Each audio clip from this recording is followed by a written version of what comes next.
UFP, the United Federation of Podcasts.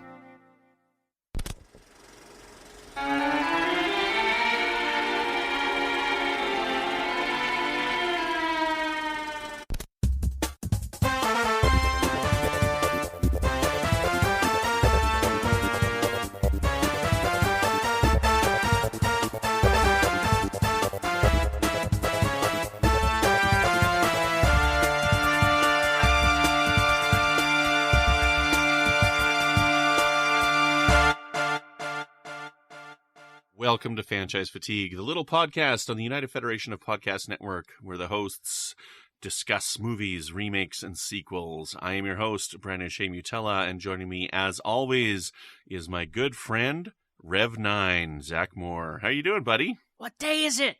What year? 1982. That is incorrect, Brendan. How you doing, Brendan?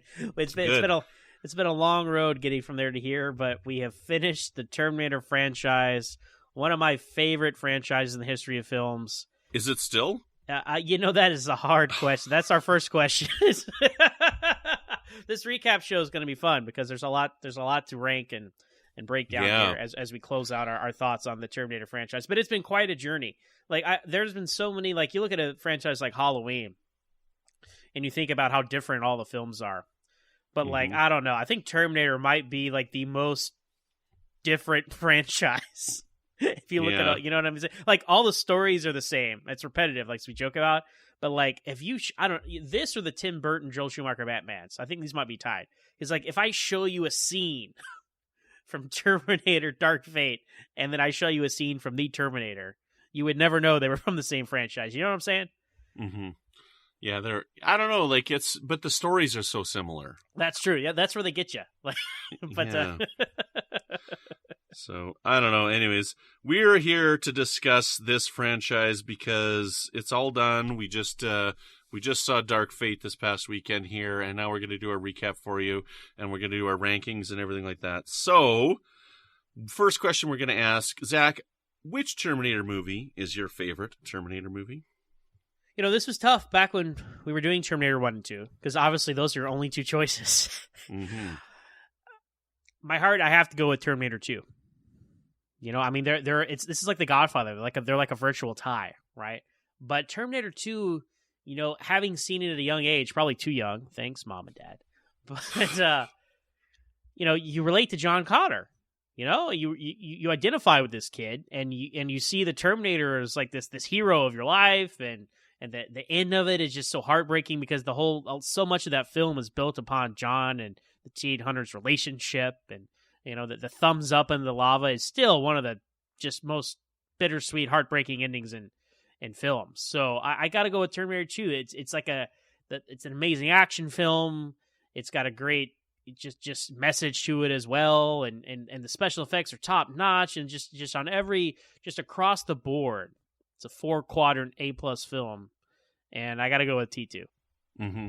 I would agree with you there. Back to when we said in our Terminator 2 episode, it's not only a perfect sequel, but it stands on its own. Mm-hmm. Because we both saw that one first, and we didn't need the reference of the first film to understand what was going on. Everything that you need to know is there. It is not only a perfect sequel, it is a perfect standalone film.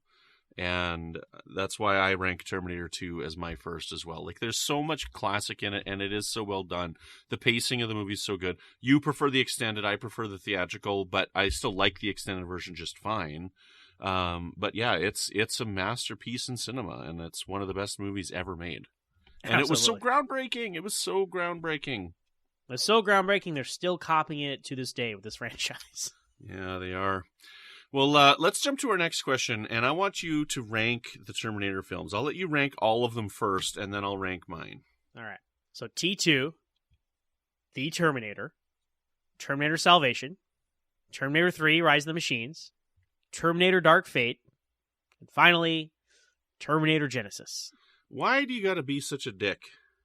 Genesis, at least Dark Fate, you have Linda Hamilton back as Sarah Connor, Mm-hmm. And that is the connective tissue that's a lot more helpful than recasting everyone as unrecognizable people. But here's old Arnold, so it's okay, right? I mean, there's so much wrong with Genesis. There's so much wrong with that movie. So much right with it. Anyways, well, the correct answer for the ranking of the Terminator films, okay, is Terminator 2, Terminator. You follow? I follow. Terminator Genesis. Is this where our timelines diverge? Yeah, I thought so. This is where our timelines diverge, yes. Terminator Genesis is third for me, because I like it. I think it's fun. Then Terminator 3, then Terminator Salvation, and then Terminator Dark Fate. Now, I got a caveat here, because I want to give my ratings again, and I'd like you to give your ratings again, too. Have we done that? Do we do that? I don't think we have. We should probably start doing that. Rank is not enough. No. There's a lot of nuance to these lists. Right. So, Terminator and Terminator 2, I gave 5 stars. Okay, because I think both movies are basically perfect. I love them. Terminator Genesis, Terminator 3, and Terminator Salvation, I all gave 4 stars. Okay, so like I love these movies, but for me, it's like, which one am I going to grab off the shelf first? Which one do I have the most fun watching? And then Dark Fate, I gave 2.5. I altered my rating down a bit after. I gave it a 3.5 at the theater because I wanted to like it, and then I'm like, I just can't. Because the timeline has been altered. Yeah. So 5, 5, 4, 4, 4, 2.5. Like, for the most part, I love this franchise. As for me, I gave Terminator 2 5 stars. I gave the Terminator 5 stars. I give Terminator Salvation 4 stars. I give Terminator 3 2.5 stars because it's half the film of what Terminator 2 was. Terminator Dark Fate, I give 2 stars. And Terminator Genesis, I give 1.5 stars. So, Dark Fate, off the strength of Linda Hamilton returning as Sarah Connor and Arnold's character, his T-800 character, having a lot more heart to him than the one in Genesis, where he was pretty much played for comedy in the wrong ways, in my opinion. Mm-hmm. There's more dignity to the character in Dark Fate. That's the word I'm looking for. Than there was in Genesis. So that's why it gets the edge for me. I like Pops. Oh, who sent Pops back in time? We'll never know. We'll never know now. Just like we'll never know about Legion. And we'll never know about how Marcus Wright's heart holds up for John Connor. And we'll never know about Nick Stahl and Claire Danes in that Air Force bunker, even though Salvation is technically a sequel to T3. It's kind of a soft reboot. So, anyway. Yeah. What's your favorite John Connor? Yeah, so the Terminator franchise, as I said, being so different, we have a couple other extra fun categories here. This is tough. John Connor, it's like you have to say Edward Furlong, right? Yeah. Because he is he's the first time we saw him. Yeah. And unfortunately, his life has some peaks and valleys over the years, so he did not return for T3, although he was originally intended to do so. And then when he didn't, it became recast John Connor in every movie since. Yeah. So he is the definitive John Connor. Now, as a subsection answer, I would say adult John Connor. I'm actually going to say Jason Clarke from Genesis. Okay. I just had the best feeling about him. Christian Bale comes with so much Batman baggage, and they're also behind-the-scenes baggage, as we talked about in that conversation. Nick Stahl, I know you weren't a really big fan of him, being kind of a loser. John Connor. And that's it. That's all we got. So that's how I'd rank the John Connors, I guess. I don't know, that stunt double guy they got from T2 looked pretty hardcore.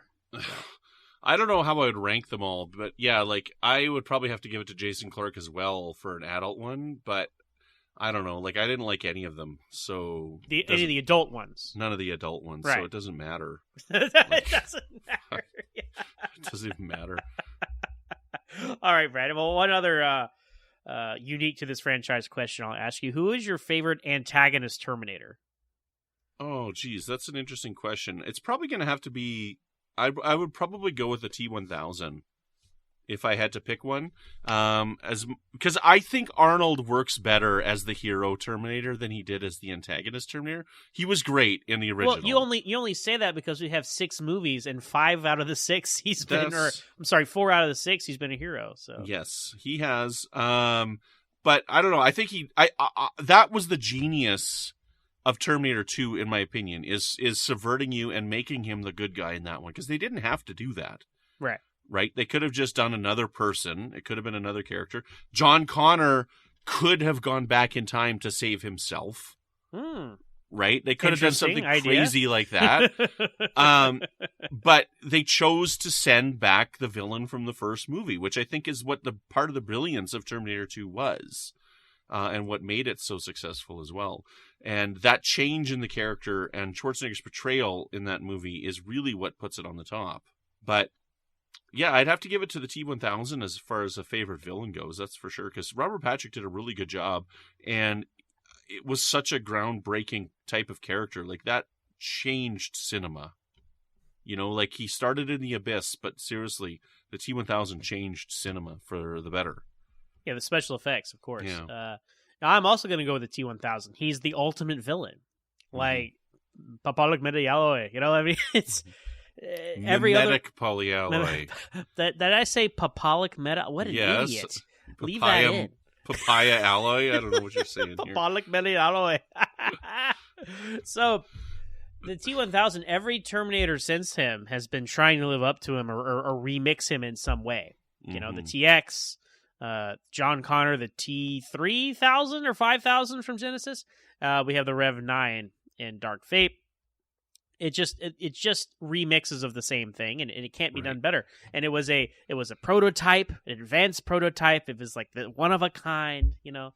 And they could have solved this problem, Brandon, by just going to the future, where the Terminators would have been less advanced. But instead, they kept pushing the future forward, and they had to try and make up ways to. It's the T-1000, but it's got a flamethrower. Like, it's like, what are you talking about? So it was just the simplicity of it and how it all made perfect sense. And it can only make knives and stabbing weapons. It can't make intricate compounds. It can't turn into a box of matches. It has to be the same mass. And it made so much sense. It was so well thought out. And Robert Patrick's performance was so just unnerving because he could be nice, like to kids and parents when he needs information, and then he just turns so cool, cold, and just calculated. And just his body movements and everything, just iconic. So the T-1000 is one of the best villains in all of cinema. So. Yeah, I would agree with that for sure. So where would you, like we both said in the last episode that we think that this franchise is definitely fatigued. You know, I'm done with this. Like, I don't know. If they make another one, I'll probably go see it because I don't know, that's who I am. And I always want better. Like I if they told me right now, you know what, we're remaking Terminator 3 and we're going to do it right this time, like, I would be on board. I'd be like, okay, let's do it. We are the problem, Brandon. We are part of the problem. We keep going back. Well, not as many of us, clearly. Not as many. So, yeah, I think this franchise is dead. I don't think they're going to dip into this well anymore because the last 2 have been box office flops, pretty much. But that said, if they made a Terminator 7... Zach Moore, what would you want them to do? Well, let me say a couple things, and then I'll tell you my answer. There are 3 plots they could have done at any point after Terminator 2, which would have been better than what we got. Number 1, right? Arnold versus Arnold, right? Terminator 3, they send back a T-800, a bad one, and they send back a T-800, a good one, right? That's cool. They should have done that, right? It's so obvious. They should have done that. Number 2, right? They send back a T-800, but the human Arnold has to fight this T-800. Like, for some reason, he's either from the future or he's in the modern day, and it's Arnold versus Arnold again, but instead of, machine versus machine, you have man versus machine, which is kind of Sergeant Candy. That is not canon. That was cut. That was a cut scene. It's sort of video game. We don't talk about that. All right? But if you do that seriously, that would have been cool. Because it really is how more basic can you get? Man versus machine. You have like the person the Terminator was based off of versus the Terminator himself, right? So that's the Terminator 3. But anyway, the time for those has passed, That cannot be a Terminator 7. Can't be doing that with 78-year-old Arnold Schwarzenegger. But as someone who grew up on 1 and 2, and you think about what a third one could be, these are the things that come to your mind, right? So then also seeing Arnold as a villain again would have been cool because as we were just talking about, he's basically the hero of this franchise now. Mm-hmm. But seeing him as the villain again